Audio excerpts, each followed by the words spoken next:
Hello friends, welcome back to my channel. मैं हूं साजिदा नफीस और आप देख रहे हैं गॉड इज़ ग्रेट चैनल।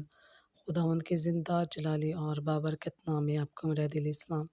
मेरा ईमान है कि खुदावंद के फजल व करम से आप खैरियत से होंगे। आज की वीडियो में हम सीखेंगे कि गुनाह के हवाले से कलाम मुक़द्दस में हमें क्या दर्स मिलता है और हमें किन चीज़ों से हमेशा दूर रहना चाहिए। वीडियो को अंत तक ज़रूर देखिएगा और अगर आपको मेरी वीडियो अच्छी लगी तो लाइक और सब्सक्राइब ज़रूर कीजिएगा और साथ में बने बेल आइकन को भी ज़रूर प्रेस कीजिएगा ताकि आपको मेरी नेक्स्ट आने वाली वीडियो सबसे पहले मिल सके और आप अपने ईमान को खुदावंद पर और ज़्यादा मजबूत और पुख्ता कर सकें। तो चलिए चल कर शुरू करते हैं अपनी वीडियो को और सीखते हैं कि कलाम मुक़द्दस में गुनाह के हवाले से हमें क्या दर्स मिलता है। बाप और बेटे और मुक़द्दस के नाम में आमीन।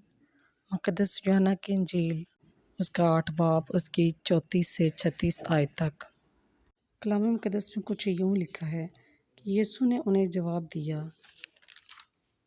मैं तुमसे सच कहता हूँ कि जो कोई गुनाह करता है वो गुनाह का ग़ुलाम है और ग़ुलाम अब तक घर में नहीं रहता, बेटा अब तक रहता है। बस अगर बेटा तुम्हें आज़ाद करेगा तो तुम वाकई आज़ाद होगे। बस पाक कलाम के पढ़े और सुने जाने पर खुदावंद की ख़ास बरकत हो, खुदावंद का शुक्र हो। मेरे अज़ीज़ों, हमें हमेशा बदकारी, चोरी, ज़िना, ऐब जोई, नफ्स परस्ती और मुख्तलिफ़ दूसरे मामलात से बचना चाहिए और हमेशा खुदावंद से डरना चाहिए। और कहते हैं कि इंसान बातों बातों में गुनाह कर जाता है और उसको पता भी नहीं होता कि उसने गुनाह किया है।